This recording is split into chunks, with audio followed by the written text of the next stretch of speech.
Hi friends, and welcome back to my channel. So once again, it is time for a wrap up, this time wrapping up September and October because we are officially in the swing of November and it's time to chat about what I've been reading lately. So let's jump right into September. The first book I want to talk to you about is Softcore by Brittany Newell. I did really enjoy this one. I gave it 4 stars. So the book is about a woman named Ruth and she lives with her boyfriend Dino, and they've recently kind of broken up, but they're still living together, and she has been dancing at a strip club for a little while when the book opens up, and one day Dino is just gone. And Dino is a drug dealer, and sometimes he gets in situations where he tells Ruth not to come looking for him because he may be in some kind of jam with these people that he works with. So she initially tries not to freak out, but as time goes on and he does not reappear, she gets more and more concerned. She actually starts seeing him around, or someone that looks like him, or a ghost, whatever you want to call it. She's seeing him in all different places, and she's kind of being haunted by the image of this man. And as she is in search for Dino, she finds a BDSM dungeon that she ends up starting to work in as well. And she meets a man who has some strange requests, but she's able to make some money from that. We're just kind of following her as she is engaging in possibly dangerous things while looking for this boyfriend who is at this point possibly a hallucination. We don't really know. The book is kind of unhinged. It's kind of a trippy experience where you don't really know what's actually going on, but it has a lot to do with coming undone and longing for connection. Ruth is surrounded by people all the time, but she is utterly alone, and you feel that loneliness throughout the book. So I did really enjoy this one and gave it 4 stars. I didn't think it was a perfect book, and it definitely didn't make it to like a favorites list, but I do think that the writing was very good and interesting, and we're not really meant to know what happens to Dino ultimately, so it's okay that it's kind of left open-ended, but I feel like obviously that does create some tension a little bit in the reading experience, that you never find out what actually happened or what was real. But that is something that I live in all the time in books, so it doesn't really bother me a ton. So yeah, I gave this one 4 stars. Okay, the next book I read in September was Kill for Love by Laura Picklesheimer, which is an amazing last name. This one follows Tiffany, who is a sorority sister, and she has some pretty messed up impulses about hurting men. And one day a frat party turns into a pretty violent affair, and from then she just sort of spirals out of control and goes on a killing spree. And there's some satire happening in this book. It's not completely serious, but to me it was just kind of a fun thriller. It didn't have a whole lot of substance to it, and the character was such a caricature. She was not a realistic, believable character. That's why it's kind of satirical, because you can't really put yourself into her mind. You can't really understand her. She is just totally unhinged and totally impulsive. I would say that this one was fun, but not super memorable. I feel like I need to like brush up on what the book was about. I'm not really remembering super well. So it was kind of a fun, like turn your brain off type of thriller, and I did enjoy it while listening to it, but it doesn't really have like a long-lasting impact on me. So I gave this one 3 stars. Moving right along, we have a book that I did really like and gave it 4 stars, and that is Chouette by Claire Oshetsky. I did a vlog where I read this and I did not pronounce it correctly at first, but the book is called Chouette, and it follows a woman who gives birth to an owl baby as her daughter, and her husband is gaslighting her and telling her that the baby is not an owl baby, and she is sort of trying to process motherhood, that she felt like she was pressured into being a mom to begin with, but trying to process this experience of motherhood with a baby who is not fitting into the expectations that are given to human children, nor the expectations of her family, her husband's family. Chouette is wild. She is an owl baby. She wants to consume mice. She claws and scratches. She doesn't look like a human baby, at least not to the narrator. We don't really know, besides what she is telling us, what Chouette actually looks like. like, but we're taking her word for it that Chouette is an owl baby and no one else is really seeing her that way. In fact, everyone sees her as sick and deformed, and the narrator is actually trying to say, look, this is who Chouette is. She's perfectly fine and healthy for who and what she is. Let's give her the opportunity to be an owl baby and to live as her authentic self, and everyone around her thinks that she is crazy. I think that this one will have a long-lasting impact on me, especially just with the mother and daughter dynamic, but specifically the aspect of a mother who is standing up for her daughter, being her authentic self, and telling everyone that there's nothing wrong with her. She's just being who she is. It felt very impactful to me, and it felt very healing as a message, and I really, really liked that. So I think that this one will have a long-lasting impact. I gave it 4 stars. Again, I don't think that it was an all-time favorite, but it will stick with me for a long time, I think, and the cover is so beautiful. It was kind of a one that I randomly picked up, that I just saw somewhere, and it reminded me of the book. I had seen it before, but thought that it was kind of too wild for me at the time.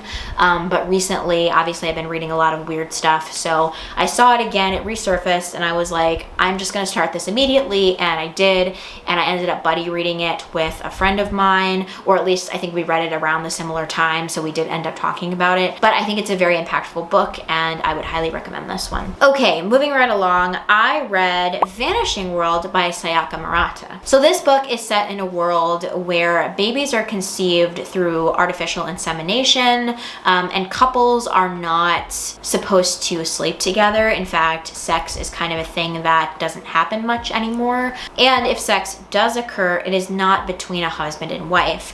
In fact, husbands and wives are considered family, and therefore it is considered unlawful and taboo to engage in sexual activity between a husband and a wife, because it is family. So they're looking at it as if it were your biological family. So the concept of this book was very interesting and intriguing to me. I loved reading Convenience Store Woman, especially the second time I read it. I really, really enjoyed it. But I've heard that all of Sayaka Murata's books are very different from each other, and Convenience Store Woman is not like a perfect example of what her writing is like. I've been a little too scared to go into Earthlings, to be honest. Maybe I would be okay with it at this point, but I just feel like it doesn't sound like it's gonna be for me. But I tried Vanishing World because the concept sounded really interesting, and I think this one ended up being a little bit lacking for me. It kind of had a slow pace throughout the middle of it, and it was kind of repetitive. But I would have given it a higher rating if something totally unnecessary and disgusting happened at the end. I will not spoil it, but just know that it gets very creepy and predatory and unnecessary at the end, I think, in my opinion. I would definitely look up trigger warnings for this one because it's pretty intense, but I just think that because of that, it knocked it a whole star for me. I would have given it 4 stars, even with it being kind of slow, just because I was really enjoying the concepts behind it, but the ending just really did not sit well with me. So I gave this one 3 stars, and this doesn't make me really want to continue reading more of Murata's work, unfortunately. Maybe at some point I'll give it a try again. At the moment, I just don't know that her writing style is for me, besides Convenience Store Woman, unfortunately, but that's kind of where I'm at with Sayaka Murata. Okay, moving right along, the next book I read in September was Matchmaking for Psychopaths by Tasha Coriel, and this one was definitely a romp. I gave it 4 stars. This one follows a woman who works as a matchmaker at a matchmaking company, and she finds matches for psychopaths. It's kind of a weird thing because they don't really know they're psychopaths, or some of them do, some of them don't. They don't really realize that they're being matched to other psychopaths entirely, but the company makes them take a test where they identify whether or not they are psychopathic, and from there they can match the person up with the right person.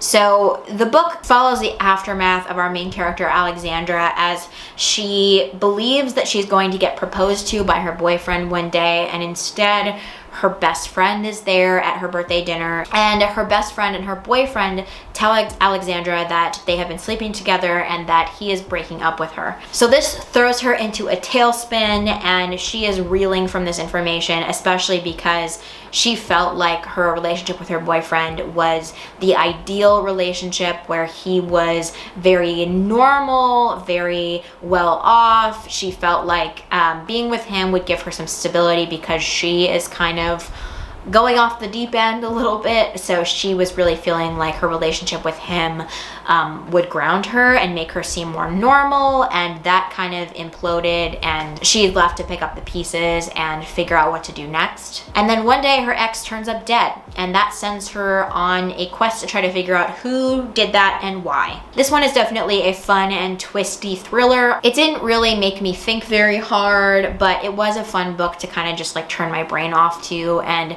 enjoy the ride of it. It was thrilling, it was fun. I think that was kind of the vibe a little bit throughout September and even into October. I really was looking for some books that were just going to be fun and spooky and not make me think really hard. And now that we're into November, I am feeling like I'm ready for some more challenging literature or things that I can really sink my teeth into, as opposed to kind of just fun and, well, I would say light, but it's not really light. Light in terms of effort in understanding it.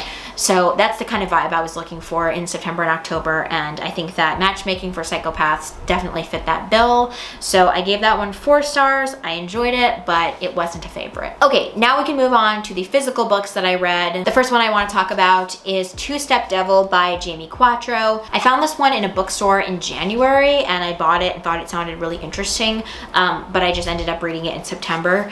And it is about an old man in Alabama who believes that he is a prophet, and he comes across a van one day where a girl is zip tied in the back seat, and he makes it his mission to get the girl and save her, and he does succeed at that, but obviously she doesn't see it as a saving at first, but as time goes on and they spend more time together, they sort of form an unlikely friendship. And the prophet is dying, and the last thing he wants to do is have Michael, the girl, go to Washington and warn the president about the end times. So he sends her on her way, and then I won't, tell you what happens after that because that would be a spoiler, but it's about this friendship between the two of them. It's about religious extremism and a psychological examination of fate and faith.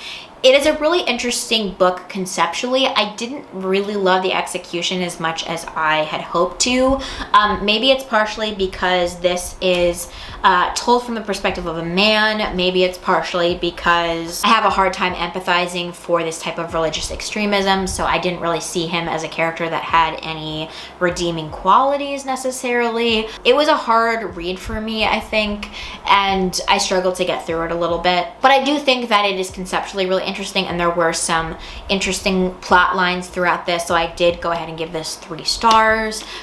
It didn't feel like a bad read, but it did not feel like something that I would highly recommend or anything like that. So I gave this one 3 stars. Next up, I have a memoir, and that is Trauma Plot by Jamie Hood. So this is a memoir about Jamie Hood's experience with assault and the far-reaching implications of that in her life, as well as in a broader societal context. She talks a lot about her art and writing and self-perception, and how her experience with assault kind of changed her experience with all things in her life, and she talks about how she processes through her writing, and she also talks a little bit about being trans and how that plays into her experience. It is a very personal and moving memoir. I think that it was very interesting to hear her perspective. I also think that her writing is extremely beautiful. You can tell that she is an artist and really loves her craft and is really devoted to her craft. It's a beautifully written book. I gave it 4 stars. I do have a hard time rating memoirs sometimes, especially with this type of subject matter, because it is such a deeply personal experience, and I feel kind of bad rating somebody's exploration of their life and trauma. So in a lot of these circumstances, I feel like if it's not an all-time favorite nonfiction book, I will rate it 4 stars, and that's what I did here because I think that it's a really great book. but it didn't strike me as an all-time favorite, so I gave this one 4 stars. Okay, in September, I did reread a couple of books. The first one of which is Eileen by Ottessa Moshfegh. I think this one is fairly ubiquitous, but it is a quintessential weird woman book, but it's about Eileen. She's living in Massachusetts. It's a cold winter leading up to Christmas. She works at a prison for boys and she lives with her alcoholic father. There's a lot of trauma associated with her childhood, her dead mom, her father being abusive towards her, and she has a lot of messed up thoughts about herself and also is very judgmental of other people. And one day, a new woman comes to work at the prison named Rebecca, and Rebecca leads Eileen into a crime that reshapes the entire trajectory of Eileen's life. So this is a classic. I've read it once before. I reread it for book club, and I actually think I liked it a little bit less than I did the first time. This happens to me sometimes where I will reread a weird woman book that sort of started my interest in that subgenre. When I come back to the book, it doesn't seem as shocking as it did anymore. It doesn't seem as crazy, and so I tend to not like it as much. I am somebody who really likes rereading and thinks that there's a lot of value in that, and often I come back to the book and love it again or love it more, but there also are some instances where I like it a little bit less than I did before, and Eileen was one of those circumstances. I put it from a 5-star to a 4-star. I still think that it's a really fantastic example of weird woman literature, and it's a really interesting exploration of Eileen's mind, but I think that there are books in the weird woman genre that I love more, and I don't think that the execution of this is my #1 favorite, so I did bump it down to a 4-star, but I still think that it is my favorite Ottessa Moshfegh, and I think it's a very valuable read if you are interested in the weird woman genre. And the other book I reread was Days of Distraction by Alexandra Chang. However, I liked this one just as much the second time. So this follows a young woman who is a staff writer at a prestigious tech publication, and she has a boyfriend who is in the medical field. They live in California, and she is Asian American and he is white, and their relationship seems to be going okay until he is offered a position to get into a school in Ithaca, New York, and she sort of has to contend with moving across the country for someone and all of the implications of that, as well as figuring out what she's going to do with her career. The book covers topics of interracial relationships. It talks about sacrifices for your partner. It talks about corporate America and the grind and capitalism, and critiques this idea that you always have to be moving upward. It talks about family. It just covers many different subjects, but when I read it, I was preparing to move across the country as well, and it was for my now husband's job, and I found a lot of comfort in reading this book and thought that it was a helpful read at that point in my life. And now that I'm not in that situation and I read it, I still feel like it is a very impactful read, and every time I've read this, I've read it in one day basically. It just is the type of book that I fly through. The writing is amazing. It also has a lot of her internal musings. It's mostly an internal type of book where she's just exploring her feelings about different things, and I really like that. It's definitely part of the like plotless fiction thing, which sometimes I like, sometimes I don't. But in this instance, I think living in her head is really fascinating, and I really, really loved it. So I gave this one 5 stars once again. Okay, coming down to the last 3 books I read in September, the first of which is Shy Girl by Mia Ballard. So this one follows Gia, and she has severe OCD and anxiety and has lost her job, and she is in desperate financial need. So when she has the opportunity to look at a sugar dating website and become a sugar baby, she takes the opportunity. The first man that she comes across proposes her a pretty wild thing. He wants her to be his pet for 8 hours a day, and in return all of her debts will be paid off. So she goes along, and the more time that she spends there, the more animalistic she becomes. I really can't say much else about this. It's not that long of a book, but it is a wild ride. It is a wild exploration of female rage. It is one of the gorier books that I've read, so just know that going into it, but I really don't want to say much else about it because I think most things can be a spoiler. It's a really good one. I gave it 4 stars. Okay, second to last book in September is Hunger by Choi Jin Young. This one is translated from the Korean, and it follows a couple who have been in a relationship for a long time and have known each other for a long time since childhood, and there is sort of a codependency that's happening there. But she finds her man dead in the road one day, and instead of calling the cops or doing anything like that, she takes him home and begins consuming him.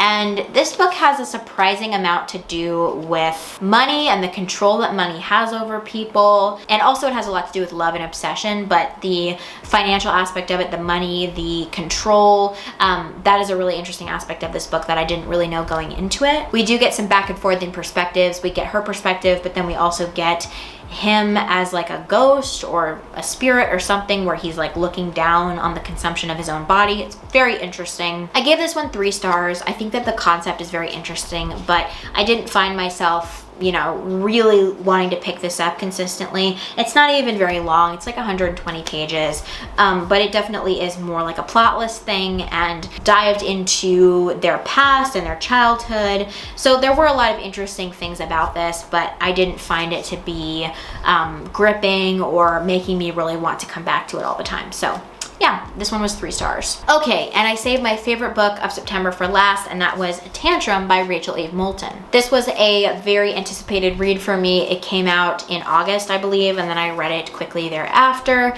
It follows Thea, and Thea is a mom to 3 kids. She has 2 boys, and she has a young daughter who was just born, I think, like 9 weeks ago. And she's a little bit afraid of this baby. The baby is a little bit devilish. She has a devilish looking smile. She also can be a bit violent. And her husband is kind of a decent guy, but not really doing much to help her, or not really taking her seriously on her fear of her young daughter, Lucia. And all of a sudden, Lucia starts walking and talking and being way too mature for her very, very young age. And this really triggers a lot of dark memories in Thea's life, and they kind of have to work together to heal and to move forward. That's all I'll say. It's also a very short book, so a lot of things could be a spoiler, but it has to do with intergenerational trauma passed down between women. It has to do with the darker side of motherhood and the responsibility that mothers feel for their children. This one is very wild, and I won't give you more than that just because it is very short. So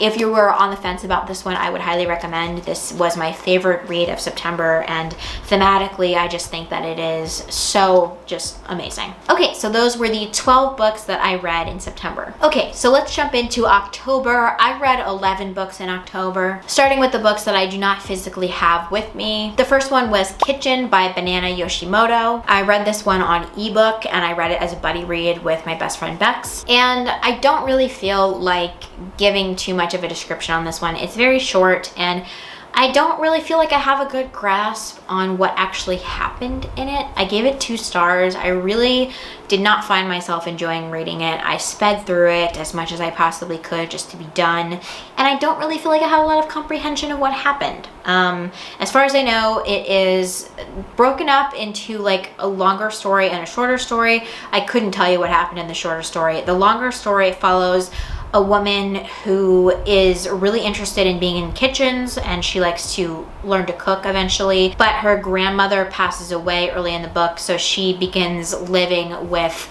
a friend of hers, a male friend of hers, and his mother is trans, and so there's a lot of conversations about that, but it's basically just about her experience living with these people and really idolizing his mom. That is the general gist of what I remember from it, though I don't remember character names very well. So yeah, I don't really feel like this one was very memorable. I really struggled to get through it. I didn't find it to be very compelling, and that's kind of all I have to say about that. Next up, we have The Dry Season by Melissa Phoebos. So this was a memoir, and it follows Melissa's experience with being celibate for a period of time in order to sort of work through her love addiction / just experience her self-worth not being tied to another person or to sexuality or to relationships. So the topic was really interesting to me because I've never really thought about celibacy being something to do to sort of connect with yourself again,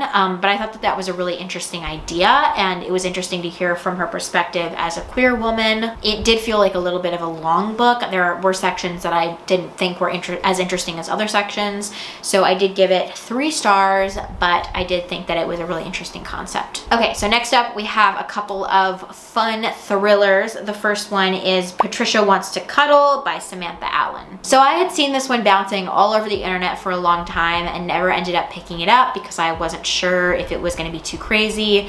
Turns out it's really not that crazy. It follows a group of contestants on kind of a show like Love Island or The Bachelor, stuff like that, like a dating TV show type of thing. And there's 4 of them left, and they go to this remote area to film their like final part of the show. So we spend a lot of time with the contestants and with the people in their orbit, the crew, kind of just dealing with like the drama of that and building up who these characters are and the tensions between them, I suppose, so that when shit starts hitting the fan, when they go to this remote location, you kind of are left wondering if one of them is hurting everybody else or kidnapping them. But in reality, it's none of them. It is a strange creature who lives on this island, and that's not a spoiler. It's just kind of a fun and wild ride. There is a character in this who is one of the contestants, and she's like super Christian and religious, and it was just laughable, some of the things that she said, and added some like comedic value to this. So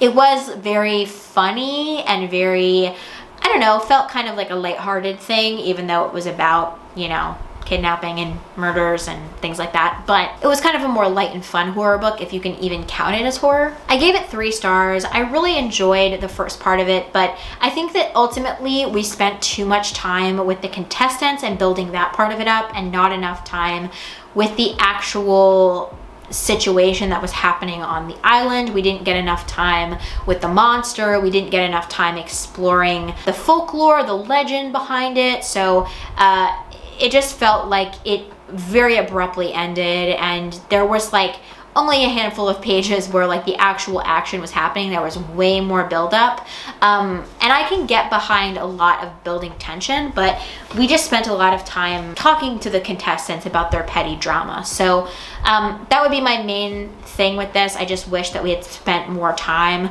on the end. Even if it was a longer book, I would have liked some more, I don't know, time spent with that aspect of the book. So I gave it 3 stars. And the other fun thriller that I don't have with me is Mayfly by CJ Lead.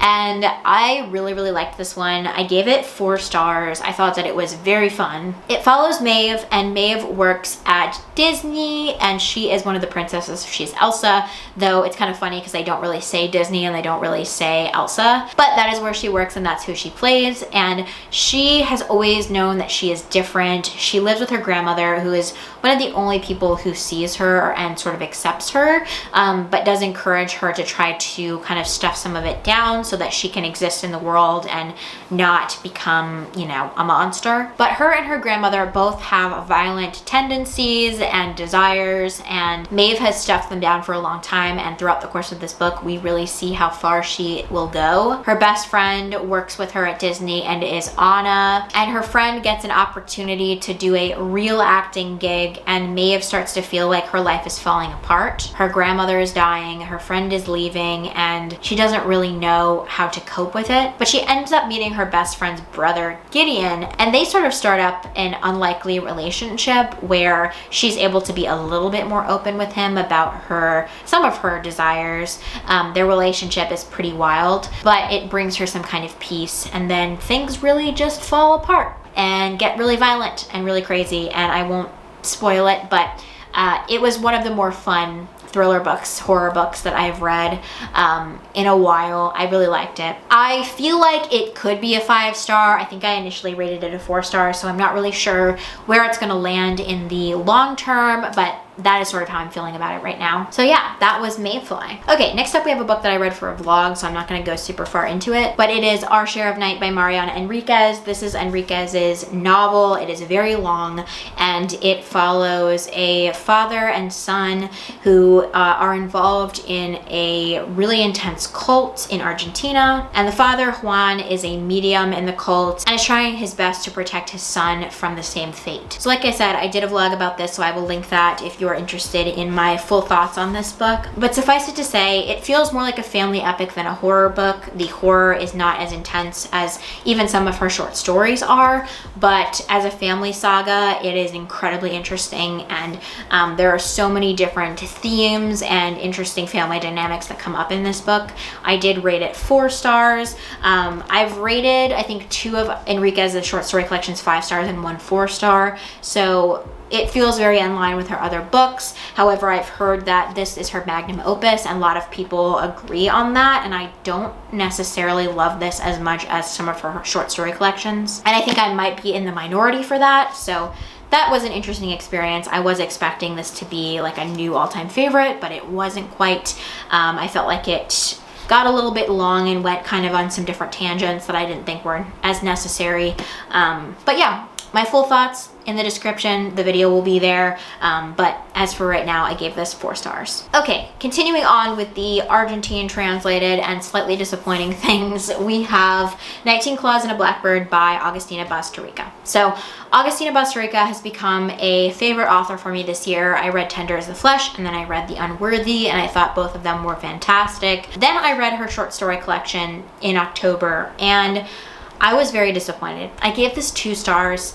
It feels like a collection of fragmented scenes that she had in her head, that she just wrote down all these different ideas for scenes, and none of them felt like full stories. They're all like 2 pages long-ish, and they don't really have complete narratives within them. They are just like little flashes. And I don't know that the horror in this is in the same vein as her other books. I think that she kind of inserts some random horror things, maybe for shock value, maybe not, I don't know.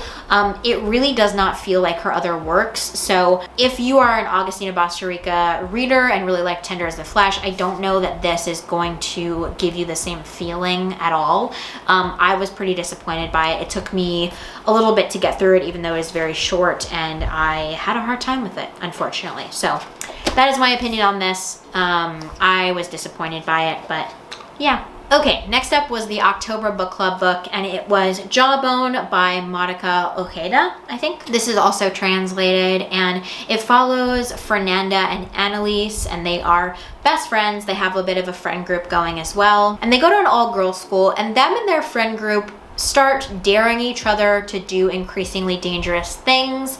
And when this gets quite dangerous and messed up, there are some consequences that they were not expecting. There also are some sapphic longings in this book, and it sort of blurs the lines between friendship and relationship. We also hear from their teacher, Miss Clara, who is obsessed with becoming like her own mother and speaks at length about her mother. And she is very obsessed with teaching the girls to be good, and that comes up later as a kind of major plot point, so I won't spoil it. They talk a lot about kind of cultural touchstones like creepypastas and internet lore and things like that, so that was really interesting. I think that this is trying to do a lot of things, and I don't know that I understood every single one of them. The writing could be argued to be kind of pretentious. It's very flowery, it's very lyrical at times. The format changes throughout the book. I really wanted to love this more than I did. I think I ended up giving this 3 stars because I thought that there were some interesting bones to it, and there were some interesting lines and concepts, but I struggled a little bit with the execution of it and following the narrative. So yeah, a little bit disappointing, but it was a really good book to discuss with people because everybody had a different take on it and a different opinion, and there's so much to pull out of this book. Even if I didn't love it, I think that it was a really good book club pick. Okay, speaking of toxic friendships and sapphic longings, we have Pig by Matilda Pertessi. This one ended up being my favorite book of October. This one follows Valentina, and she has always been obsessed with pigs and still is. She's in her 20s, and she works at a bookstore and lives with her kind of childhood best friend. And her best friend is very controlling and gives her notes every day with what to wear and what to eat, has expectations of what time she'll get home, Valentina has to bathe her and take care of her and has a lot of responsibilities for this woman, but she feels, at the start at least, like living with her friend is giving her life structure, and her friend is giving her routine and helping her make decisions, which is difficult for her. Valentina is definitely autistic coded and struggles with social interactions and just day-to-day functioning, but also does not really realize that what her friend is doing is manipulation. But when she gets the opportunity through someone who came into her bookstore to write a book about pigs, she kind of has to decide whether she's going to continue down the path that she's going, or if she's going to try to do something for herself and potentially rock the boat with her friend. I gave this one 4 stars. I thought that it was very fascinating in the concept, and I thought the execution was pretty good. There were some sections that dragged on a bit, which was the only reason why I gave it 4 stars, not 5. I think that it could have been a little bit condensed in certain areas. It also did go off a little bit on tangents about her childhood, which some of them provided some context and some of them felt a little bit unnecessary. So I gave this one 4 stars, but I think it was my favorite of the month. Okay, last 3 books.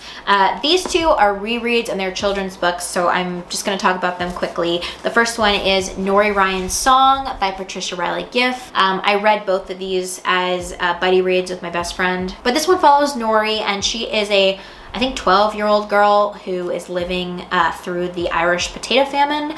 The fact that I read this pretty young and that it has to deal with such an intense subject is kind of wild, but it is an incredible book. It's an award-winning book. I was surprised at how short it was. When I was a kid, I guess I didn't really think of it as short, but now I was like, wow, I got through that in 5 seconds. But it's a very intense book about the potato famine and her experience with all of her family members sort of leaving and trying to either go to America and find a better life, or leave to try to work somewhere to bring food home, and she's sort of left taking care of her younger brother and find some solace in an elderly woman who is a healer and uses herbs and things like that. You could say she's kind of witchy, but Nori takes solace in her relationship with this older woman and sort of starts to learn some healing things. So yeah, it is a really great children's book, and I had a blast rereading it, even though it's very sad.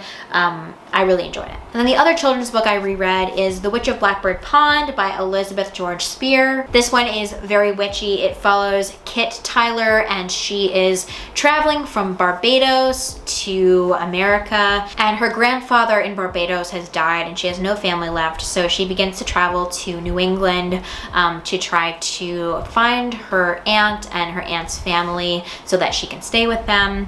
And what she finds there is a very strict Puritan community with a lot of rules that Kit is not used to, and she is a free spirit and she does not do well there at first. So it's about Kit and her experience living in New England and coming to terms with the loss of her grandfather and her original birthplace, and sort of being torn between these 2 places. But again, it's a children's book, but this one is from, I think, the 50s. Yeah, it was published in 1958, but I still think it holds up. I think that it's a fantastic book. It won the Newbery Award, and I read it in, I don't know, maybe middle school. I don't really remember, but I remember liking it a lot as a kid, and then reading it again. There were just so many more things that I came across that I thought were really interesting. It has to do with witches, it has to do with othering, and the treatment of women. There's just a lot of things going on in this book that I didn't realize at the time when I read it.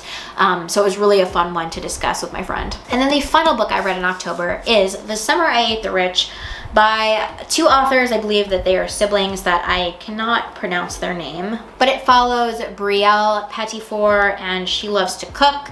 She has a chronically ill mom, and her dad has passed away to a drug overdose quite some time ago. And Brielle wants to cook for a living, but her mother sort of thinks that that is not a sustainable option and that she needs to go into a corporate atmosphere and make some money for the family and for her sisters back in Haiti. And against her mom's wishes, she begins a supper club and is feeding rich people in Miami, and she starts to feed them human flesh because she is a zombie according to the Haitian zombie lore, which was very interesting to hear about. But she is sort of using her power for good. It's sort of a Robin Hood situation, and she is trying to share wealth and help her family get out of a not so great place. So it was very interesting and a fun and kind of wild ride. I think it actually is YA, which was interesting. I had hoped that there was more people eating in this, and I had hoped that it would dive a little bit deeper into some of the themes, but I guess because it was YA, it didn't really go that deep.